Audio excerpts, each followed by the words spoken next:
Dans cette vidéo, nous allons traiter de la deuxième étude de cas qui a pu être choisie par ton professeur pour illustrer le thème des rapports des sociétés à leur passé, à savoir les mémoires de la guerre d'Algérie.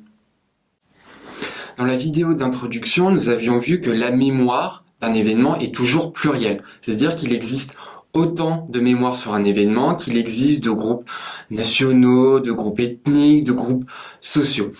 Et ce propos est parfaitement illustré par la guerre d'Algérie, et cela pour trois raisons principales. Donc ceci est d'abord lié au fait que cette guerre a impliqué deux États. Il y a donc eu deux mémoires officielles de ce conflit, aussi bien en France qu'en Algérie.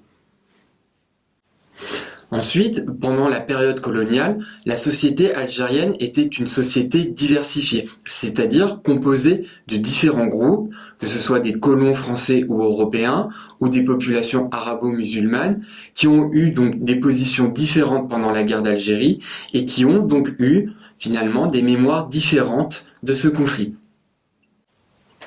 Enfin, avec la guerre d'Algérie, nous avons affaire à une guerre de décolonisation qui fut extrêmement violente et dont les conséquences ne sont pas encore soldées aujourd'hui.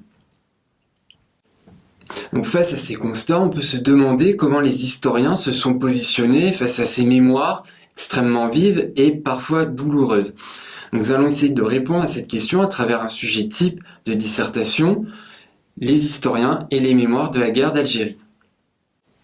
Donc pour traiter ce sujet, nous allons adopter un plan chronologique qui va nous permettre de bien identifier ces différentes mémoires et la façon dont les historiens ont pu travailler face à elles. Dans un premier temps, de 1962 aux années 1980, nous avons des mémoires de la guerre d'Algérie qui sont enfouies, tues, ce qui rend le travail des historiens particulièrement difficile. Tout d'abord, en France, le thème même de la guerre est complètement occulté. On n'utilise pas ce terme de guerre, mais d'autres expressions comme la pacification ou les événements d'Algérie. Tous les événements justement qui sont liés à cette guerre font l'objet de censure, que ce soit la torture ou certaines manifestations comme celle du 17 octobre 1961. On vote également des lois d'amnistie, etc. Il n'y a pas non plus d'archives, ce qui empêche totalement le travail de l'historien. De l'autre côté de la Méditerranée, en Algérie, une mémoire officielle de la guerre d'Algérie se construit et est promue par le nouveau gouvernement, le nouveau pouvoir du FLN, et qui met en avant la résistance d'un peuple arabo-musulman uni. On entre dans un nouveau contexte dans les années 1980, aussi bien en France qu'en Algérie, puisque les mémoires sur la guerre d'Algérie commencent à s'exprimer. Tout d'abord, en France, le réveil des mémoires des guerres d'Algérie est favorisé par la mobilisation de certains groupes sociaux. On peut penser aux immigrés et aux descendants d'immigrés algériens qui, dans leur lutte antiraciste, demandent également à ce que la lumière soit faite sur les événements de la guerre d'Algérie. De l'autre côté de l'échiquier politique, l'émergence d'un nouveau parti, le Front National, donc qui regroupe un certain nombre d'anciens partisans de l'Algérie française, contribue aussi à ce que ce thème de l'immigration soit associé à celui de la guerre d'Algérie. De même, en Algérie, une nouvelle génération qui n'a pas connu la guerre émerge et se mobilise, et elle remet ainsi en cause le discours officiel qui a été construit par le FLN, que ce soit lors du printemps berbère en 1980 ou lors des émeutes démocratiques de l'automne 1988.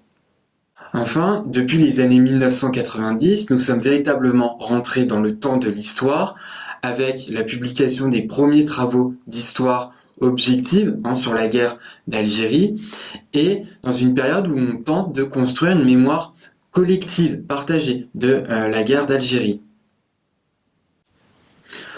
En France, déjà, on reconnaît officiellement la guerre d'Algérie, notamment en 1999, même s'il existe toujours des visions antagonistes de cet événement et qui sont portées par les différents groupes que nous avons pu mentionner, les anciens de l'OAS, les immigrés algériens et leurs descendants, les anciens harkis, etc., etc. Au même moment, le travail des historiens est facilité, notamment par l'ouverture des archives sur la guerre d'Algérie en 1992 et dont l'accès est élargi au début des années 2000. Les historiens peuvent alors étudier certains phénomènes comme la torture utilisée par l'armée française pendant la guerre.